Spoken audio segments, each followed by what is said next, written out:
How's it going, guys and girls? My name is Mr. Callum X, and today, very quickly, we're going to look at in-game shouts and how you should be using them. Okay, so the first one on the list is the encourage shout. Now, this should be used if you are the weaker team to try and boost morale a little bit, or if your morale is dropping a little bit, or maybe if you've just conceded a goal, maybe if it's a 0-0 draw right now and you really want to push them for the win, that's when you should be using the encourage shout. Some other examples would be if one of your players maybe just made a mistake, or if they just missed a penalty, or if they conceded a penalty, stuff like that. Encourage.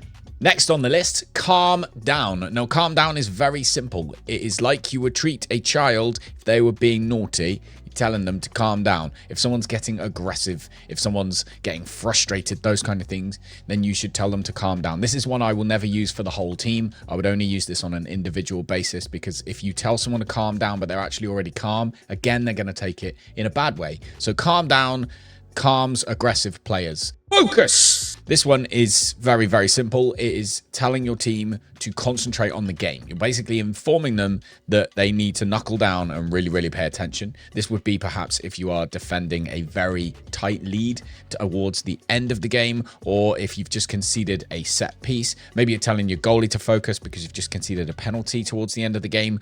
That's when you should use focus. It's not really very useful to use this anywhere in the middle of the game. Like, you generally speaking, you want to wait towards the end of the game before you use this. But, you know, let me know in the comments when you use this particular shout. I'll be interested, actually, really interested. Fire up. Now, this one's the opposite to calm down. So essentially, if any of your players are bored or uninterested or complacent, telling them to fire up will bring them back to life, hopefully. However, again, this is something I would more than likely use mainly on an individual basis for players with perhaps a very determined personality. You know, they want to win, and then you're telling them, win! And they're like, well, I'm gonna win! That's fire up. All right, so no pressure.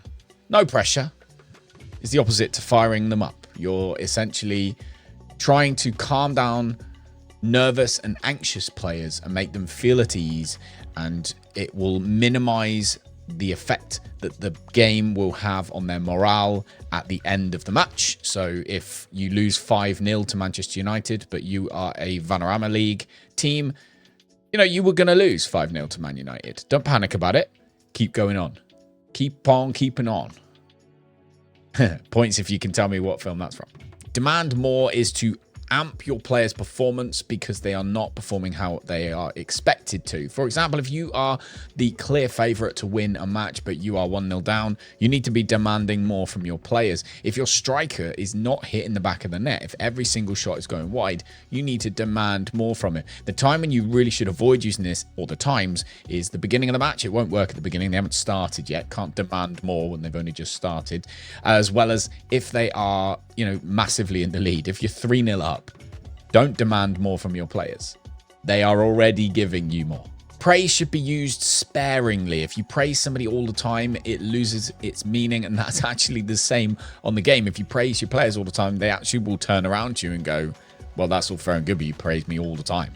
So this should be saved for when your team are more than 2 goals up. So if you're winning by 2, maybe 3 goals, then you could praise your whole team. Or if your goalie saved a penalty, praise them. If one of your defenders last-ditch tackle, praise them. That's when you should be using this, but just be sparing with it, if that's a word. And the last one, of course, is berate. This is essentially, for those who don't know what berate means, telling them off. You're saying, naughty, naughty player, you are being bad. This should be used very sparingly again, and only when somebody or your team is doing something wrong. So if one of your players is just making constant mistakes, or they've given away a penalty stupidly, or things like that, then that's when you need to be using the berate shout. However, as a team, it would only really be necessary if maybe you are losing to a team where you really should be winning. Like, you are the much stronger team,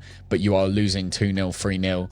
Then maybe berate the whole team. But this one is, again, something I would probably use only on a personal basis. I like to reprimand my players personally, not as a group.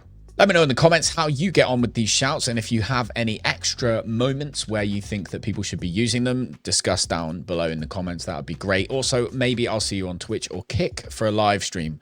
We'll be playing currently our Radford Wildcats Grassroots to Glory save. So come and join me. Hope you enjoyed the video. I'll see you later.